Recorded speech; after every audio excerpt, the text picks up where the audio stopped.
Good morning, Destiny players, and welcome to your weekly dose of burger. This time, the build is not a rehash of an older build. I am Bladeburger, your local giving motes to Daddy Drifter kind of guy, and today we cover the Geomag stabilizers, a pretty great exotic for Warlock.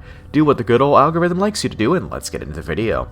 In each season, when certain elements are a priority, a lot falls to the wayside in favor of the artifact mods, like how this season is a solar season.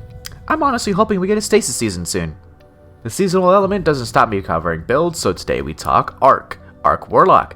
To me, this build is the alternative to the Fallen Sunstar builds out there. Those builds are for spamming your non-super abilities, while the Geomags is for super spam. So let's talk about what Geomags does. To start, it makes Chaos Reach return energy and super when you damage enemies with it, over doubling the duration of Chaos Reach. It also allows ionic traces you collect to give an extra 2% super energy alongside the other 10% energy to non-super abilities according to Google. It may seem small, but let's be real, the amount of ionic traces you generate makes a huge difference. Easy 2-minute supers. When using this in Gambit, I had super before the second wave. It's that fast. Let me show you the build. For class, we're on Arc Warlock, of course. Chaos Reach as the super. Big laser beam that jolts. For melee, I chose Ball Lightning. A ranged melee launches a ball that explodes, exploding a second time if you're amplified. You're going to be amplified a lot. For grenade, I went with Pulse Grenade. It's just the best grenade on Arc, simple as.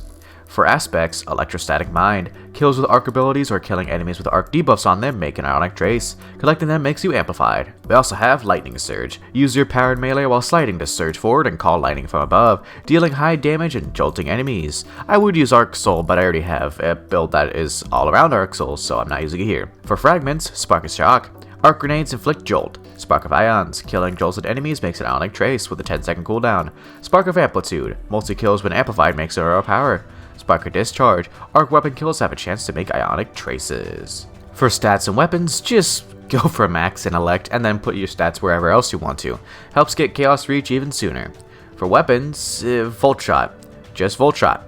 If you have an arc weapon you like, you can go for it, but much better if it has Volt Shot. Now, let's get to the mods. The mods for this build were tweaked quite a lot. It started as a surge build, then went to more quality, then I settled on kickstarts, leveraging orb pickup and ionic traces to spam more grenades. Let's begin. On helmet, double ashes to assets, get more super energy on grenade kills. We also have harmonic siphon, allowing multi-kills with arc weapons to make an overpower. On arms, momentum transfer, grenade damage gives melee energy.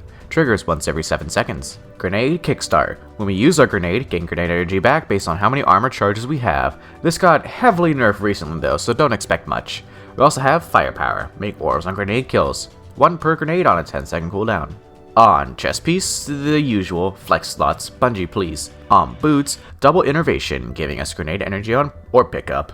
We also have Elemental Charge. Class pickups like Ionic Traces fill up a meter. When that meter is full, we get an armor charge. It doesn't say that on the mod, just to know. They really need to fix the inconsistent language on mods. Bungie, please. On class item, Double Bomber. When we use our class ability, gain 17% grenade energy back. But it seems bugged, as through my experience, it appears to only give about 5% energy.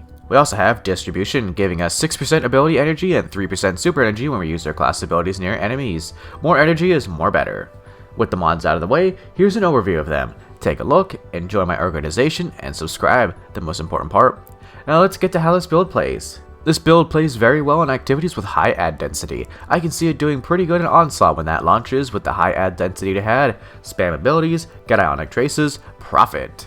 Chaos Reach has been buffed quite a bit over time, and now it's a really good super, dealing more damage than a lot of others with Geomags. This build isn't as spammy in abilities as Fallen Sunstar, and honestly I'd rather play that and probably get better benefit. But does that make Geomags bad? Absolutely not. The super damage makes up for it. Like I mentioned earlier, it's the other side of the same coin, more based on super rather than ability regen. Same goals, but different payoff.